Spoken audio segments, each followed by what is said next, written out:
place your elbows down underneath your shoulders and either be on your knees to modify or on your toes. We'll take a forearm plank here for 15. Feel your belly pull up. Feel your forearms strong. Feel your ear in line with your shoulder from the side view.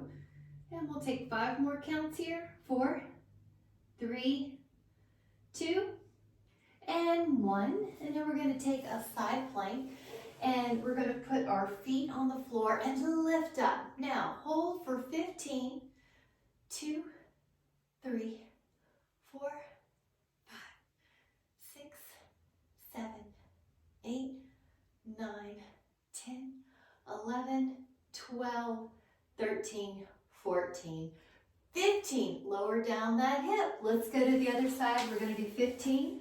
The stability of a side plank, this opportunity when you're still lets you make sure all the cues are good. Our knees are long, our hips are lifted, our ribs are in line with the pelvis, our shoulder blade is down the back, we're breathing calmly. So we're establishing stability before we add any dynamic or mobility.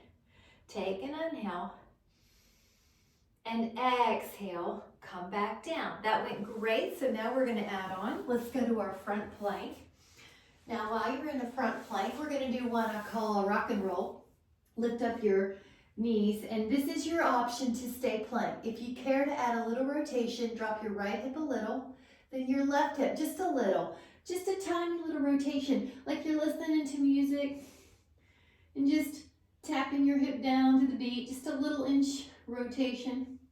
And 4, 3, 2, 1. Really good. Now we're going to turn to the side. This is side plank. Your hand can come by your temple. You can even fold your knuckles here so that your wrist is even safer. Rotate your torso, but not your hips. Rotate your torso, but not your hips. And exhale. Notice your hips stay square forward, but your torso moves. 4, breathe in. 5, 6, 7, 8, jaw is soft. 9, and 10. Now lower your hip, and we're going to go to the other side. So there's a controlled cadence here, and of course your main factor is that your form is good. Your quality is more important than your quantity. Fingers here, come up. Once you feel stable, the torso rotates. The hips stay square. The torso rotates. I've got my wrist really neutral. Breathe in. I'm feeling the belly pull in as I rotate. 6, hips are still lifted. 7, no jaw tension. 8, 9, just do the best you can. Wonderful. 10, lower the hip down. Wonderful job. Let's add on another forearm plank. And we'll add on a possibility here of pushing forward and then dropping back through your heels. Pushing forward and dropping back through your heels. Now, of course, if this bothers your feet, don't do that. You can also put your shins on a roller if you need to give the feet a little breather. Otherwise, 5 more. 4, 3, 2, 1. Now, lower. Good job. We're going to add a side plank with some possibilities. Listen to your body.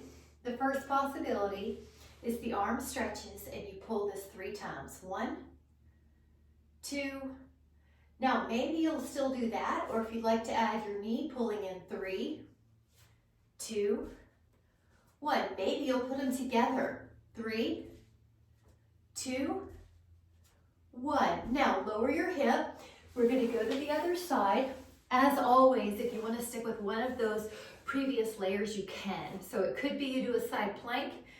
It could be you pull your elbow 3, 2, 1, and then you do your knee. 3, 2, 1, and then maybe you put them together or you stick with one of the prior levels. 2, and now lower your hip.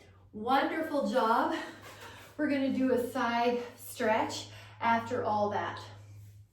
Breathe in, breathe in, breathe in. Oh, these rotations feel so good on the shoulders and the back. Take that inhale, go up and over, breathe in, opening up. 5, 4, 3, 2, and 1. And then let's grab